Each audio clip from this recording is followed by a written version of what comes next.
Big Aries energy coming through with this total solar eclipse. Not only that, but the sun and the moon are exactly conjunct Chiron, the master teacher, the wounded healer, by degree and minute.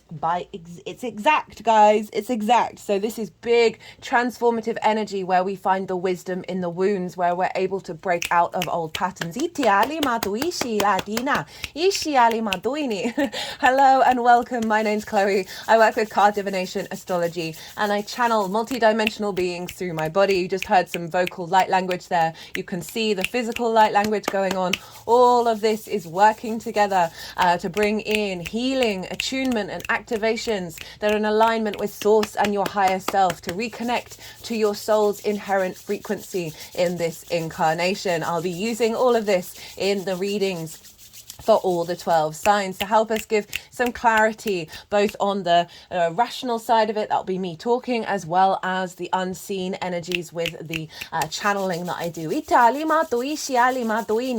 those of you who know your time of birth, I really recommend you check out the sign that falls in your first house in your natal chart. This is called your rising sign, where your ascendant is. All the signs will be read as if they are the rising signs. However, this doesn't invalidate you looking at any other part of your chart, perhaps where your sun or your moon are, because they are getting activated with this transit.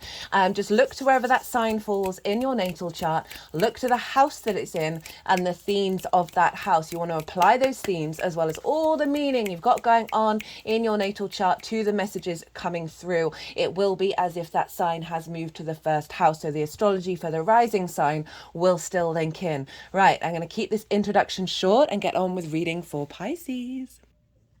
Pisces rising. How you doing, Pisces? So I cut the deck a couple of times before starting this reading, and we got the Five of Wands. What else do we get? Justice and the Virgo card. Strangely enough, they all showed up in the Aries reading, so we've got a lot of crossovers happening already. Definitely see that as a rebalancing around sort of distorted fire energy and finding your inner wisdom. We'll see if they want to come out in this reading. For those of you who are new, who didn't quite catch the introduction, I channel multidimensional beings through my body. You're hearing the vocal light language and you're seeing the physical light language.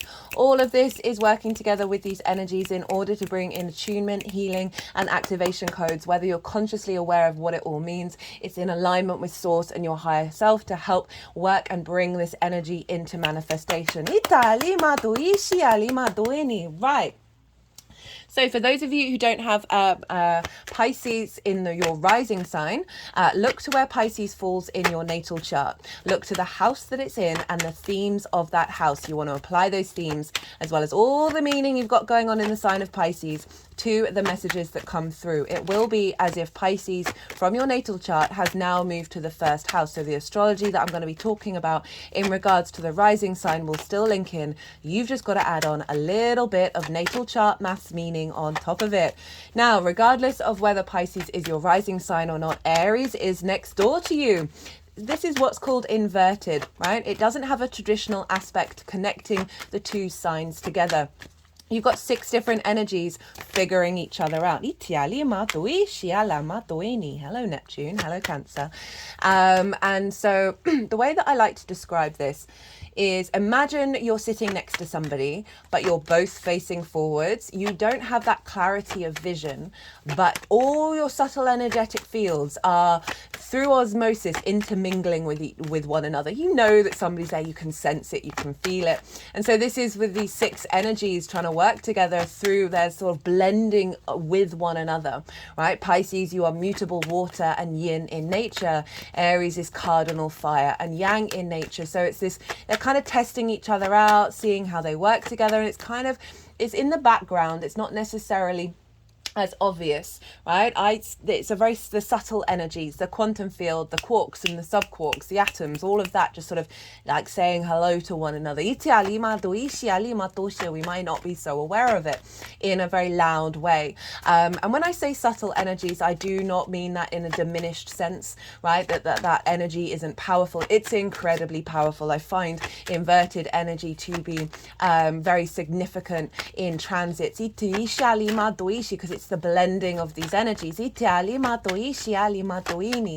so often, especially because Aries is ahead of you, Pisces, right, starting that new cycle. And often when signs follow one another, they are sort of rebalancing any potential unintegrated energy of the previous sign. So when you've got a transit that's happening beyond your sign, next door to your sign, moving forward in motion, this is often when we can infuse the lessons of the empowerments of the previous signs that are rebalancing what's going on in yours, in order, and through osmosis that then feeds back into that other sign. So Pisces, there's sort of the expansiveness, right? The boundlessness, the boundarylessness.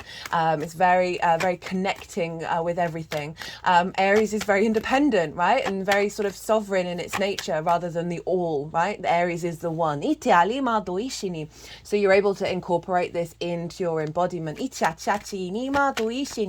we've got this big eclipse happening.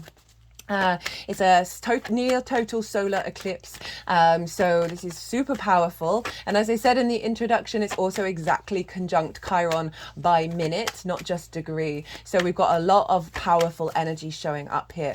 It's a new moon in Aries, and hello Saturn in Pisces.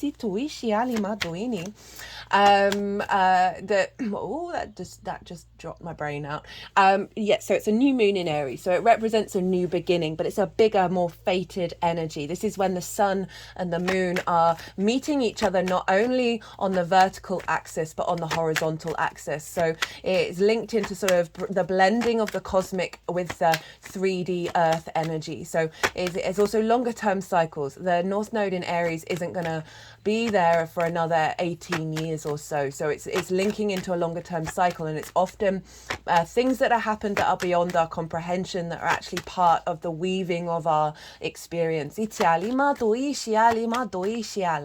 with these new beginnings, you can often see endings happen as well. I'm recording this on Tuesday, Mars's day. Mercury is gone retrograde, so and this is all very linked into the energy of this eclipse. I'm pulling cards for 3 different piles. The first pile is the lead up to the eclipse. I work with 6-month cycles, so this is from the full moon in Aries that we had last year, which wasn't an eclipse because it was really, really far away from the node, so there wasn't actually an eclipse, but it's still with the North Node energy. Everything that you've been working on and integrating over the last 6 months, and then how is your energy showing up to work with this eclipse energy. Pile 2 is the frequency that's being downloaded into your vessel that will then unfold over the next 6 months. I work with, I see lunations as portals of energy downloads, right? Of activation codes coming in, both new and full moons alike. And obviously eclipses are even bigger than that. So this is, yes, we are starting a new beginning. But it's from the culmination of everything that we've been working on and the integration of that with this new frequency. So the baseline for pile 2 is the collective reading. That's already live. It's always the first one to go out, where I break down the astrology in way more detail. And this is how all the celestial bodies are talking to each other at the exact moment of the eclipse that forms its own harmonic blueprint. And that is the baseline, right, of that narrative. And I did a collective tarot reading, basically used Italima, the whole deck, it was such a fun reading. I really enjoyed doing that reading, and I talk about eclipses more in there, and I talk about an Aries eclipse as well, and so yeah, if you want a deeper understanding of this eclipse, go check that out. And also channeled messages come through. We've got all these oracle cards that will be in a separate oracle card reading that will be happening after I finish this all 12 signs transit series, and it's a very empowering message, really, really strong. And so the baseline for pile 2 is the collective reading, and the tarot is in how this relates to the Pisces area of your chart. Pile 3 is how all this energy is manifesting moving forwards. So eclipse energy, where is this happening for you, Pisces rising? Well, it's happening in your second house, the house of your resources, the skills and the tools that you have in this lifetime in order to manifest and bring in regular income. It is the things that you value, as well as, most importantly, how you value yourself. If you are not valuing yourself in your true nature, you may not be able to access your skills and tools in the heightened way that you would like to, right? You may have distorted views around your value, which means you're not, getting the abundance that should be coming in. We can have distorted value systems based on that lack of worth, and this is such a powerful eclipse that's really helping realign all of that.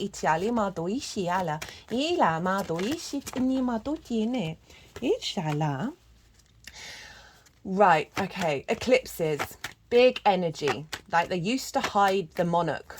Eclipses and the Venus cycle were some of the key things that we first originally as a species tracked. Photosynthesis plummets at an eclipse, and it takes a really long time to get back into gear again. And this is how plants generate energy. So, right, firstly, you are an autonomous, multidimensional, multifaceted being. The point of you being here is to figure out from your own experience, your intuition and your instincts, right? Particularly so with Aries. So do what's right for you, but I would preface saying working with eclipse energy can be counterproductive. It's bigger energy, it's a longer term cycle, it's weaving patterns that are beyond our comprehension. Now, my personal practice is that with eclipses, I don't have any set intentions. I don't plan any rituals. And then if I'm called to do so, if I'm instinctively or intuitively drawn to do a thing, I then know that I'm working with that eclipse energy rather than trying to control it, right? Because I'm aware of the longer term cycles and things that may happen that may be a bit disruptive are actually serving my soul in the long term. So I don't want to necessarily step in the way of that. Do what's right for you around this eclipse time. Be mindful of what you're eating and your energy levels, because they can sync a little bit with eclipses. But obviously, as I said, do whatever's right for you. It is a new moon. It is activating a new cycle with everything that we've been working on since the last one. Speaking of the eclipse cycles, so I've done a nodal transit series. That came out when the nodes moved into the signs, and that was more of a general reading for the whole 18-month cycle for each of the 12 signs. But I do talk about the North Node in Aries, the South Node in Libra, the combination of the two and how they work together in the introductions of that series. So if you want a deeper understanding of what the North Node in the second house is, check out the Pisces readings. If you want just a general understanding, check out the introductions. So you got an eclipse happening in your second house.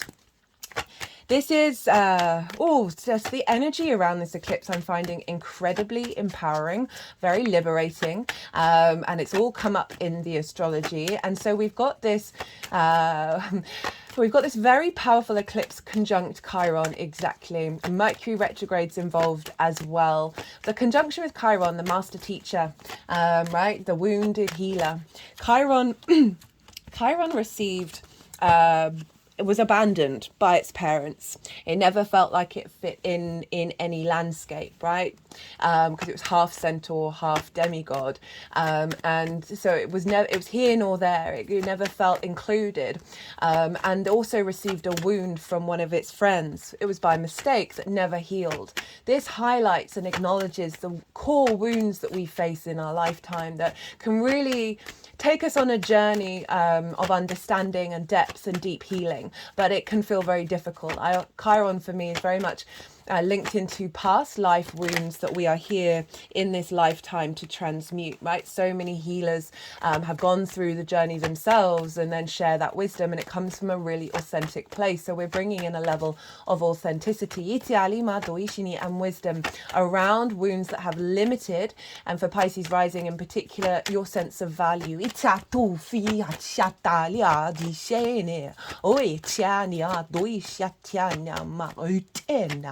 And around blockages around truly understanding the wisdom of your skills and your resources, right? Any blockages around, as I said, receiving that abundance on a regular basis. Chiron is being rebirthed in this eclipse, right? So rather than the focus on the wound, we're now focusing on the medicine and the wisdom, and using that to fuel our new adventure. Chiron's a very powerful asteroid that really shows where your wisdom lies.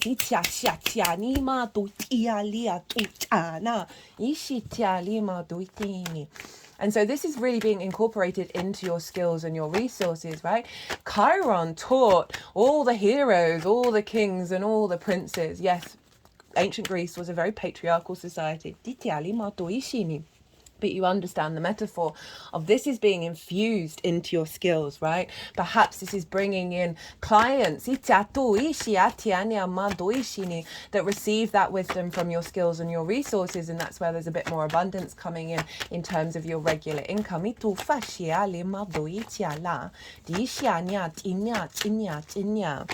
Now, the only major aspect that this moon is Mercury retrograde. Rewind. How appropriate. I just posted on my Instagram on the community page a little description, a summary of the Mercury retrograde series, and I with Instagram obviously you can put a song on. I link it in the community page, and I reference the song "Erase Rewind" by the Cardigans, and it's so appropriate for the Mercury retrograde. Anyway, right, Mercury retrograde is being imprinted into this eclipse. It started its retrograde late on the 1st. Today is the 2nd. And for me, this is about retrogrades. You go back and forth 3 times, so it's non-linear, right? And so we're activating our ability to pick up information that is non-linear, that is linked into our reconnection with our soul, past and future and present, reprogramming basically. And so this is infusing into this eclipse energy our ability to navigate those non-linear spaces from a very instinctive space that is serving us on our new journey, our hero's journey, our fool's journey, as we activate this new elevation of our Aries chart. So back to the only major aspect that the sun and the moon is making is a square with Ceres, which is another asteroid. It's the largest asteroid in the asteroid belt. She's linked into Demetra and grain goddesses, earth goddess energy. It's about nourishment. It is about the harvest. It is about a sense of abundance and a sense of nurturing. In the sign of Capricorn, in your 11th house of hopes and dreams, friends, groups and alliances, and reaping the benefits from your 10th house, which is your life purpose career house. So Ceres is providing nourishment at the moment. She's been in Capricorn for a little while. A sense of abundance. You may have been reaping some rewards from your 10th house,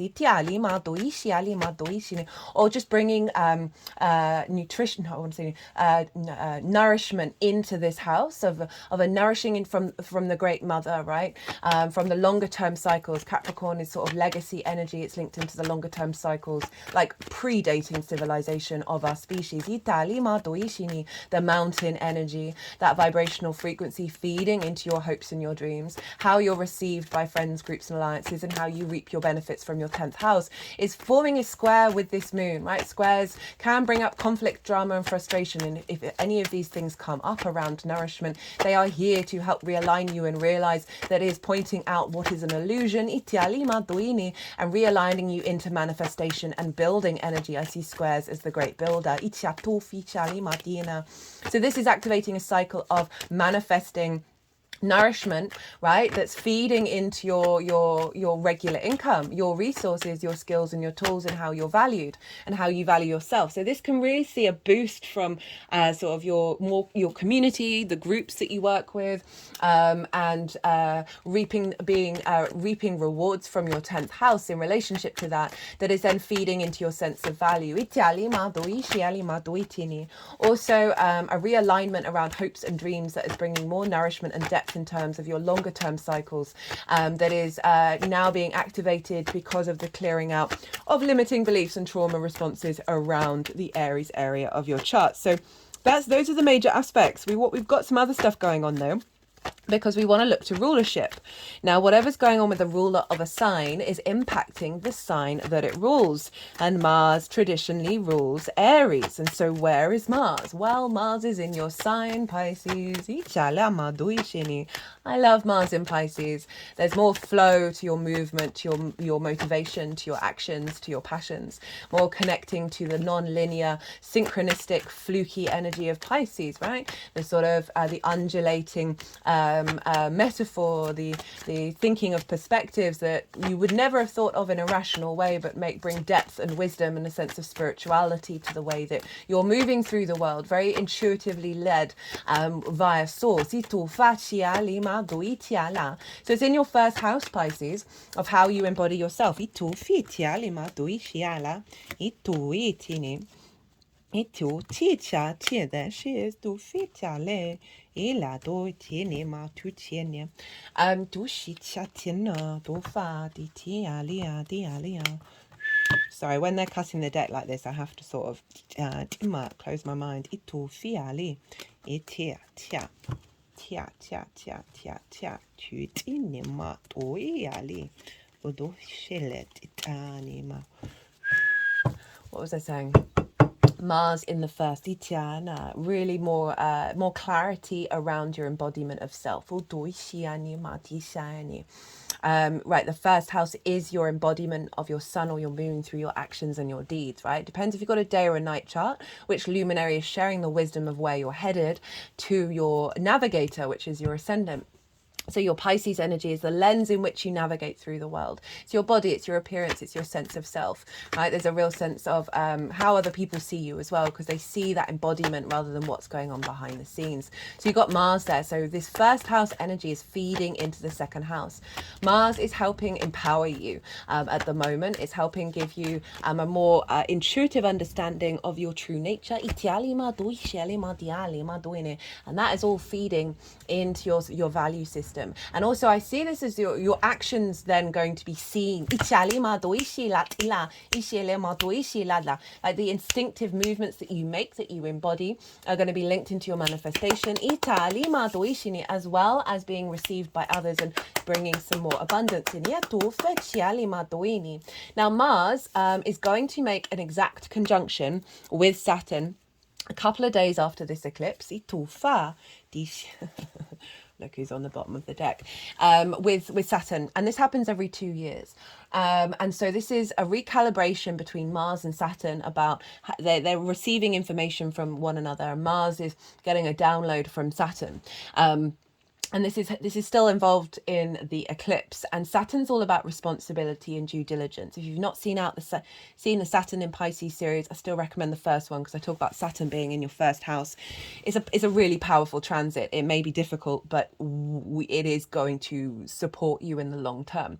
Saturn can bring about restrictions, limitations, isolation, and all of these things are in order for you to truly understand yourself at a foundational level. Saturn is linked into your foundations, understanding cause and effect, responsibility, due diligence, putting in the hard work, maturity, and a sense of a level of tapping into your integrity, so that allows you to commit to your legacy. And with Mars, your motivation, your drive, your actions, your passions, We've got a realignment with the spiritual in our motivations and drives, of understanding our actions have cause and effect.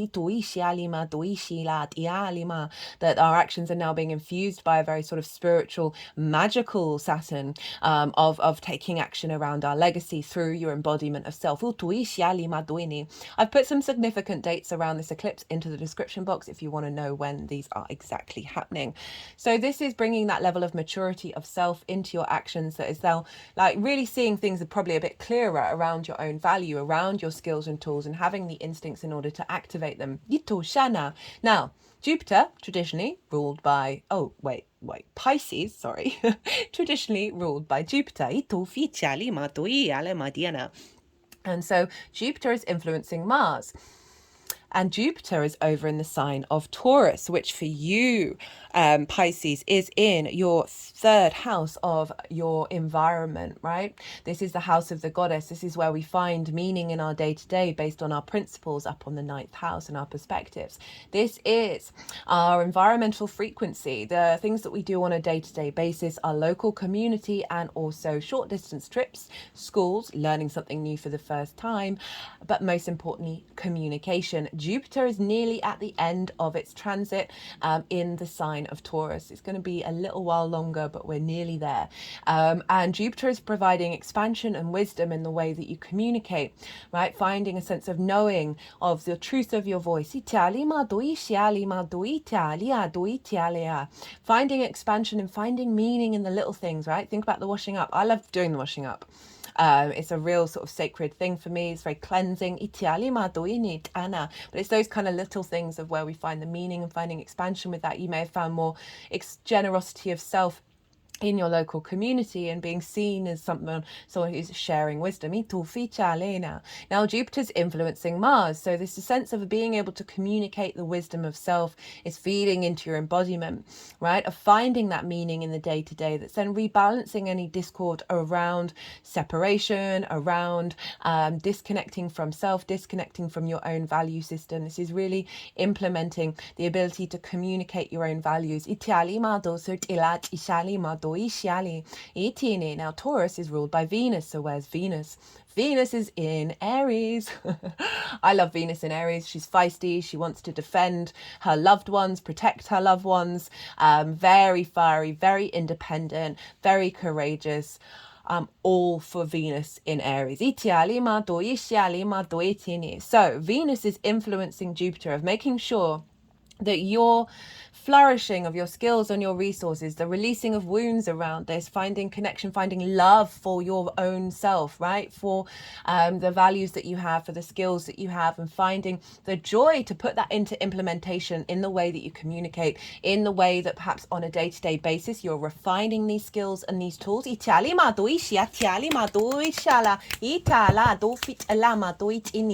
And there being more charm and receptivity to these skills, to these resources, your ability to manifest from a more Venusian space of helping your manifestation coming in, that's aligning with you feeling good in your 3D realm, and therefore finding meaning in the day-to-day, and expressing that charm of your skills, and that being more accessible to others. So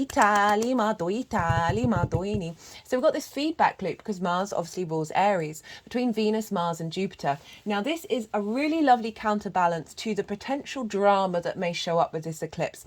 Yes, it's Aries, very fiery, very independent, but not only that, Mars and Saturn, the two malefics, are conjunct one another, right? I think more on a global scale, this is going to be a bit more dramatic, but on a personal level, we can shift that frequency. We can understand that this is about the maturity of our actions and our integrity. I always say with Saturn, make sure that you are walking your talk and being integral in order to ease the pain of any difficulty energies that are going to show up with Saturn. So Saturn's more of a no planet, Jupiter's very much a yes planet, Venus is all about love, Mars can be about conflict, right? Those are some of the extreme versions, but we're being balanced out here because two of the benefics are actually governing in the energy feedback loop this lunation, right? So, and also we've got Pisces and Taurus, very yin energy, very loving energy, very spiritual, that is then impacting what's going on in Aries. So we've got this very powerful autonomous energy show up, but it's being soothed.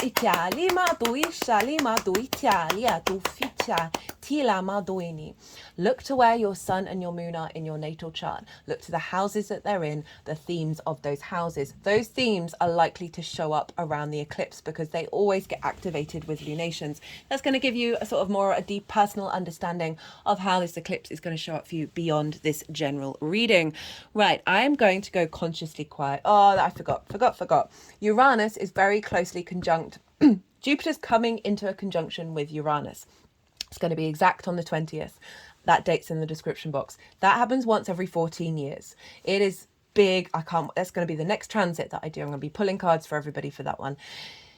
Uranus is the liberator. So we're really liberating an aspect of your soul that's coming from a very nourishing earth orientated perspective. And the wisdom that Jupiter is bringing into the way that you find meaning in your day to day. I love the third house, reconnecting you to the moment, to the now, to the joy of existence. That will be feeding your soul in terms of how you value your life.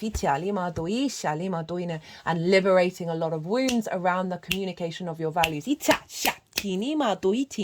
Finding new inventive, very innovative ways of engaging with your skills and your resources. Right, okay, I'm going to go consciously quiet. Going to soften my mind. The energies that I channel, they're going to move through me. They're going to move all the cards around. They'll do some energy work and then they'll bring them into the 3 piles. And that's when I'll incorporate the tarot into the astrology. I call you to soften your mind as well. You've just had loads of information thrown at you. Let that all settle. Don't try and overthink it, and then see what intuitive hits come up for you. Oh, hello, 2 8s. Itiali ma doi shili 2 9s. Utoi shini.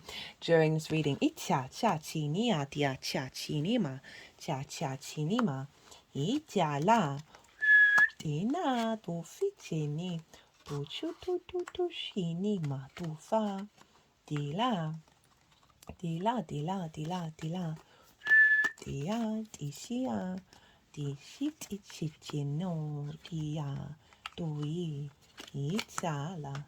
Icciale ma doene. Itiene ma 2 9s. Yala. Do fitine ma. E doi la di shele ma di atiene ma. Ishala ma doi shenitini. Do fini ma di shene. So I'm trying to incorporate just a really quick translation of what they do here. And it's very similar actually to the Aries reading in terms of having gone on a journey to sort of move away from unconscious spaces, right, that are trapping you, being aware of it and putting in the hard work in order to recalibrate, right? We've got the Queen of Swords, very nourishing energy of your Aries, putting it into practice, finding balance. These are both balance cards of honoring that journey through love and kindness. And going on a new journey that's allowing you to master your sense of self, master your skills and your resources, that's activating a shift of fate, that's more in alignment with your galactic energy, that's giving in a real sense of feeling good about yourself, a sense of gratitude, linking that back into Jupiter in the 7th. Okay, not the 7th.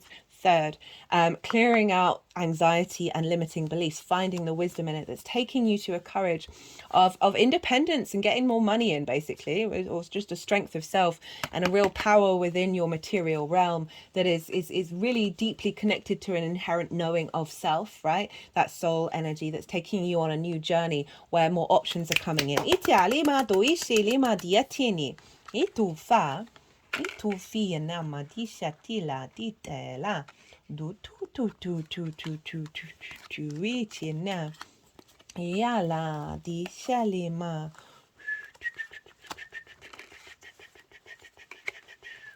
itu ala di shini alia do e ni ma dia tu fitine do tu shile Titia lima do itala. Tu. Ia lima di tia lito tuchena. Shani. Itiala. Did I describe the 3 piles? I'll describe.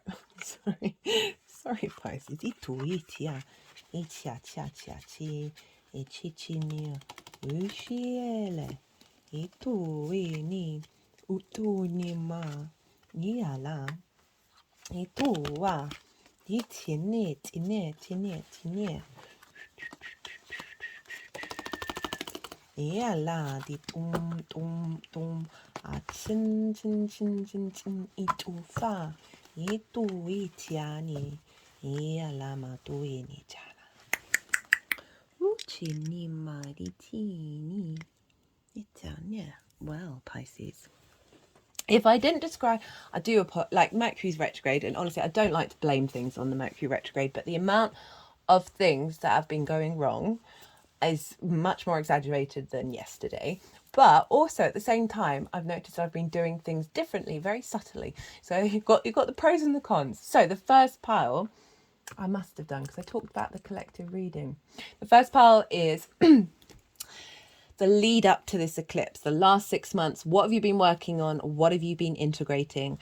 And then how is your energy showing up that's going to work with this eclipse cycle?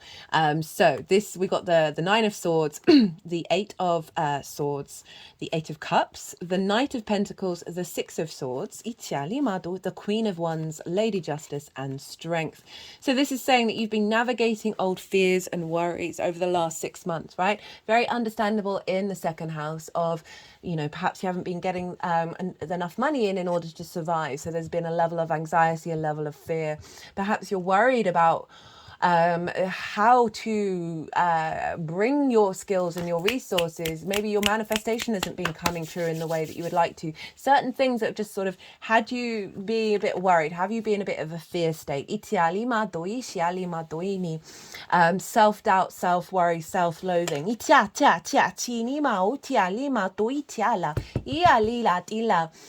Feel like are your skills received? What do people think of them? All of that kind of thing with the Eight of Swords. And so this is trapped in a cage of your own making. Cage is an illusion. This card is all about illusion and how we are here to unravel those illusions, right? Limiting beliefs around your sense of value, around your sense of worth. And these, with the Eight of Cups, this is Saturn in Pisces, right? The only card with an eclipse in, turned up in the Aries reading. This figure is walking away from situations that may feel or seem emotionally full, right? And so I link this into our unconscious responses, right? Our limiting beliefs, our trauma responses that we get from a very early age, that's based on our natal chart and past life energy that then gets recreated in this lifetime in order for us to figure stuff out. And they're so ingrained in our unconscious. This can be distorted love languages, neglect, all of that kind of thing, that they feel really comfortable because it's all you've known from like before you're consciously aware. It's really difficult to walk away from these and establish a new perspective. But this is saying you've been doing so. You've been walking away. You're climbing that mountain. We've got the mountain card here. Ceres is in Capricorn, which is the mountain goat. So the last 6 months you've gone, right, there are certain things that it just is recreating old cycles and you're breaking out of that. But it does take daily practice. It does take hard work. But this is saying you've had the determination to do so and to put what you learn into practice. On top of that mountain, the Knight of Pentacles, biggest and slowest horse. It represents commitment and loyalty, due diligence, doing things like that routine, that very stable earth energy. We've got the oak leaf here representing strength and wisdom. The field is plowed, so you've been tending to clearing the weeds out of the field, and now as we move forward into the new cycle, you've got this plain field that is ready to reabsorb the inherent soul nature of self, right? There's a level of dedication here that you put in that work, and it's taken you on a journey. Right, this is a limbo phase of moving from rocky waters, and you can sense the calmer waters. You're not there yet. You're not on the other side of the shore. And with that, you're only taking certain perspectives with you. You're not taking that Nine of Swords. You're not taking the Eight of Swords. You're taking the Six. This is balance. This is healing. This is harmony. Those core perspectives within you that are going to serve you to thrive in the calmer waters. Queen of Wands, the nourishment to the fire within yourself. She's very independent. She's very creative. She's very courageous. She has the sunflower. Sunflowers know where exactly to get the light that they need. So you've been recultivating your landscape, bringing nourishment to it, bringing a sense of depth and nuance to this new space that you've been creating within you. And we've got justice. This is Libra. This is the opposite sign. And this is the 8th house of the outside world's resources. And so there can be you're working through an imbalance there with the South Node. And what I really feel that this has been feeding and helping bring balance into your own sense of value. Old karmic contracts being cleared. New ones coming through. And we're in this like midpoint, right, of the cycle. So our spidey senses are like, oh, I can feel the change, but it may not have been showing up very loudly in your life, but you still put in the dedication to work with that frequency. Itiali, for some of you, it may have been showing up. You may have been seeing clues and hints about this balancing nature. Itiali maduini. The final card, this is the energy of you showing up for this eclipse, is the Strength card, is the Leo card. And this is the honoring of, through love and kindness, not domination and subjugation, that we can work with other parts of ourselves, our instinctive mammalian side with our cognitive higher mind.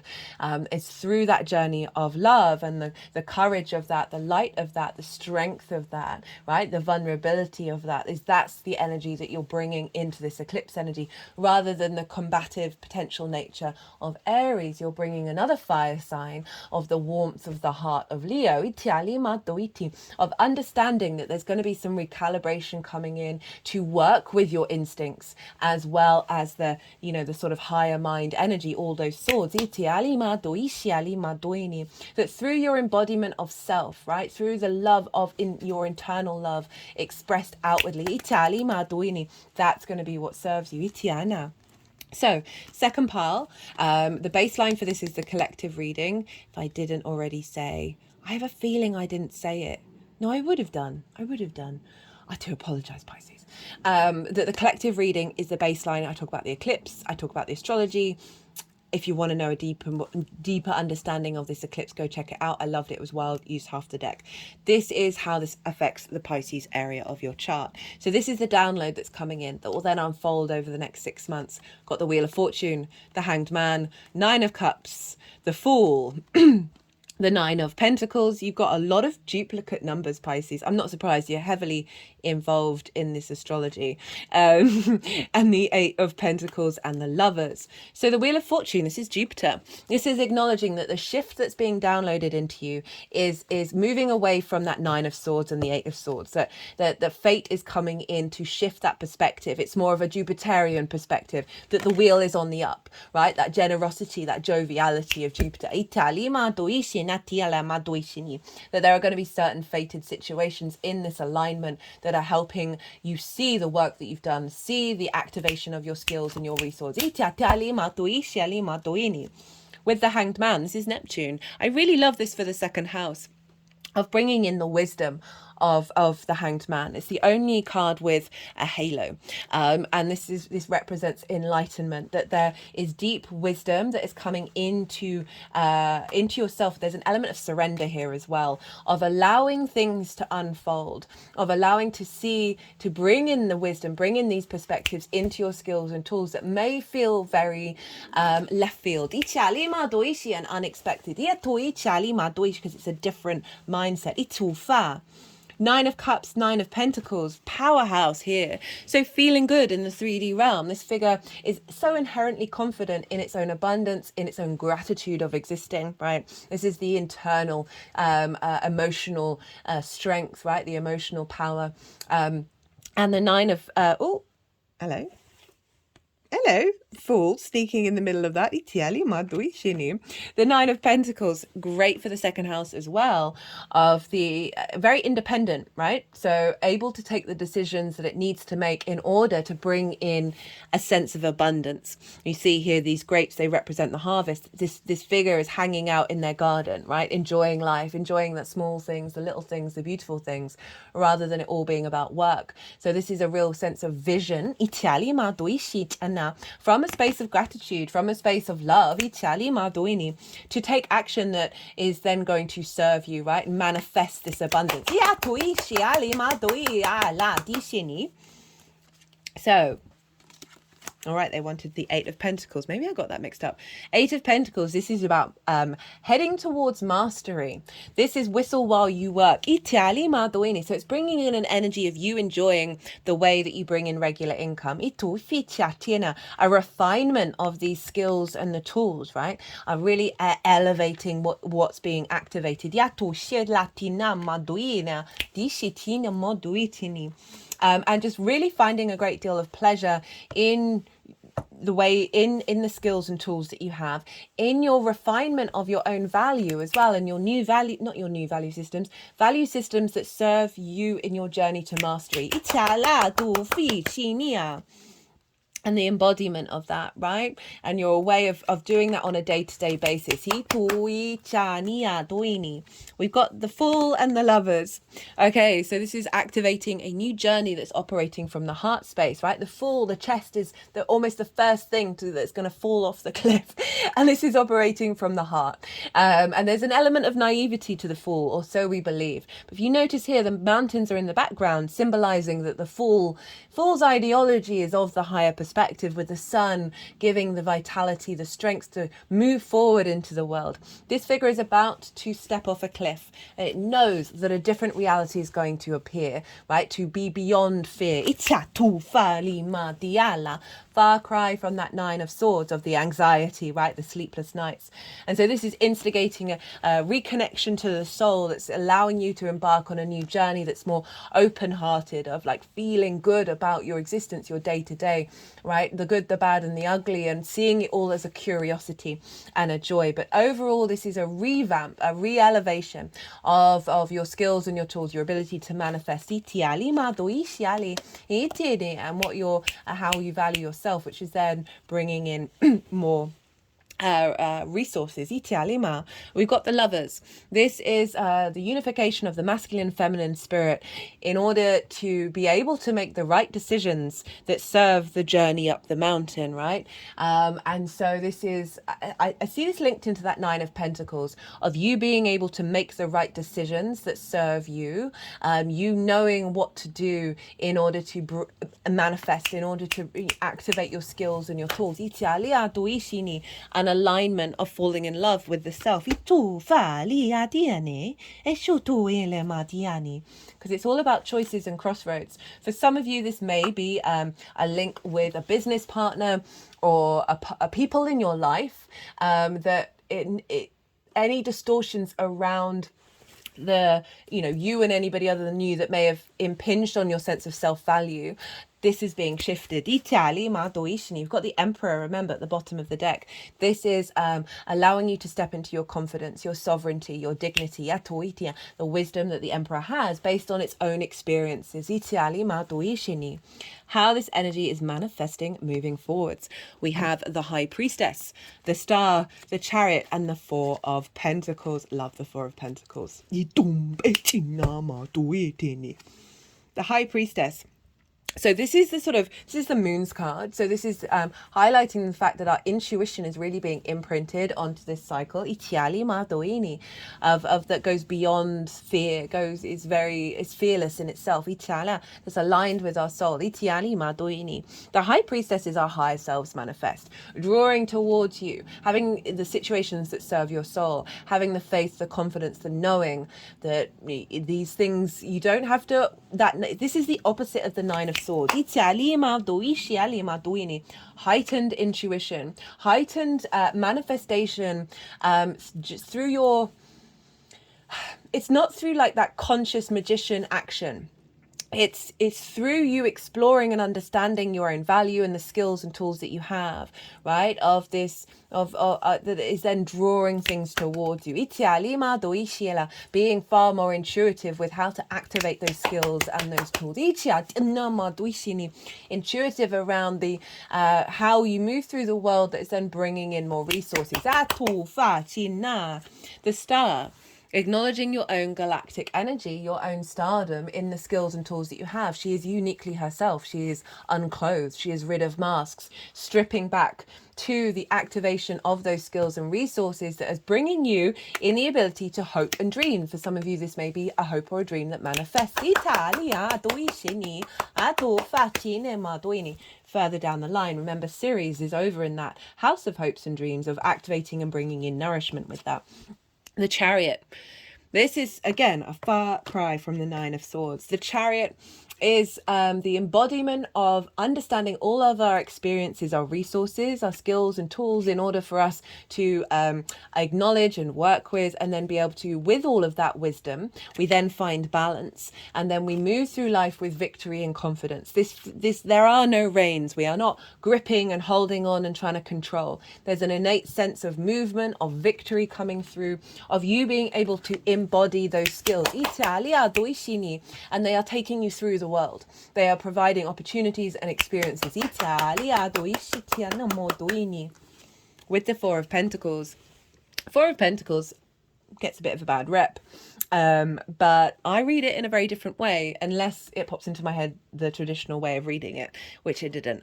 So we have this figure who's wearing a crown, sovereign in nature, has the pentacles underneath its feet, heart and crown chakra. The pentacle represents the Venus transits of her retrograde cycles, right? The 5 retrograde points, 5 Venus star point. So she just wants us to feel good in the 3D realm. She wants us to feel love and connection, and she can be linked into creativity and manifestation.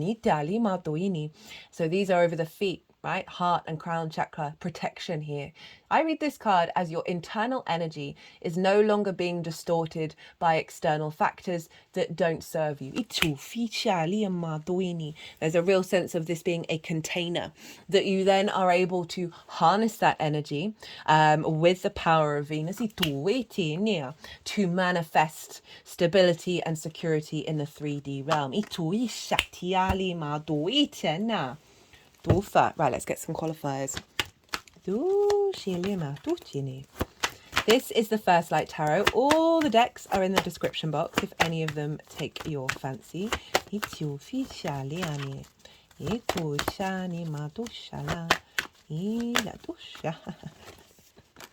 Hello, the Emperor. Order, logic, stability, plans. She's focusing on the stability word, like that a lot. So I like using this deck because then they highlight on the words. Then we've got source, love and light. The way through this, and the oracle reading is very much about love. The Venusian Galactic Council card, I put it back and it came flying out that we're recalibrating through love, and that is the way through. And I really like that this has shown up, that we can be in observation, we can have a level of clarity when we reorientate back to love. We've got well-being, awareness, again, that 9 of Swords, that 8 of Swords, the anxiety, the fear, right? It's so natural to be fear, be in a scarcity mindset, right? Be in competition mode with the world in the way that we bring in resources, in our skills and our tools.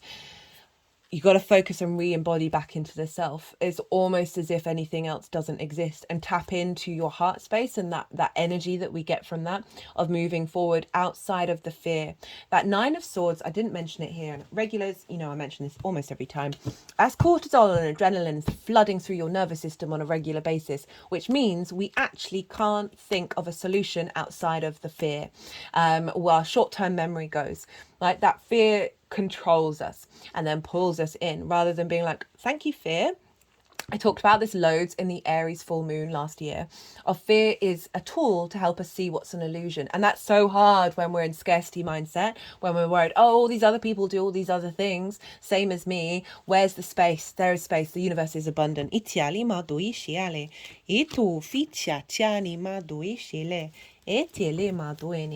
Right, let's get some qualifiers from the numerology deck. Ishala, Ishiali Madu Ishiela, Etufa Lema Diani,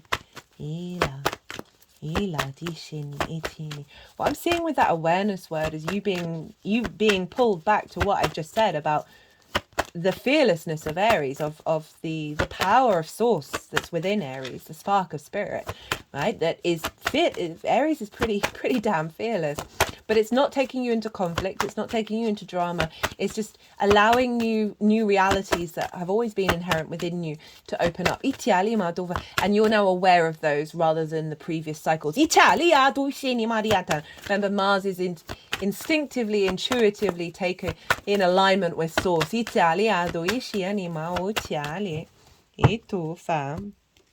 got communication. Love. We got karmic completion to an old cycle. Music. And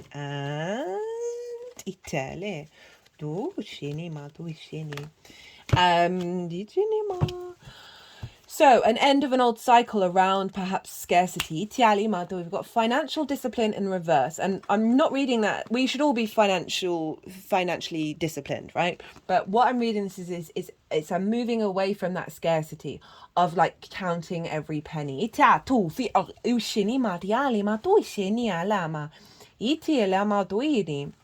We've got communication, love, and music.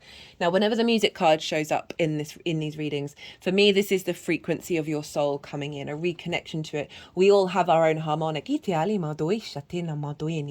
being in alignment with that and being able to reconnect to the inherent skills and purpose that have brought you into this incarnation. Communication, again, the receptivity and the sharing of your skills and your resources and your values, and how that is bringing about a state of security. So that, as I said, could be drawing towards you people that are going to be more interested in what you have to offer. We've got love, which is what I was saying, really, of like the way through is love, and love of self and love of what you do. Follow those signs around the energy that you feel over the thing that you do. If you're in a situation where you're in a job where you're like, I don't love what I do, try and find those moments of love, those moments of the 9 of cups, the sweetness in the little things. As I said, I love doing the washing up, right? Most people hate that thing. Of finding that and creating a lot more space with that. Then you'll get a feedback loop. Right, Pisces, I'm going to leave it at that. I hope you enjoyed this reading. If you did, it would be an honor if you hit that like button. If you'd like a personal reading, perhaps about this eclipse in regards to your chart, check out the description box where my new website is. Launched it at the spring equinox. Be good to yourself, Pisces. Be good to those around you. And most importantly, be well until we meet again.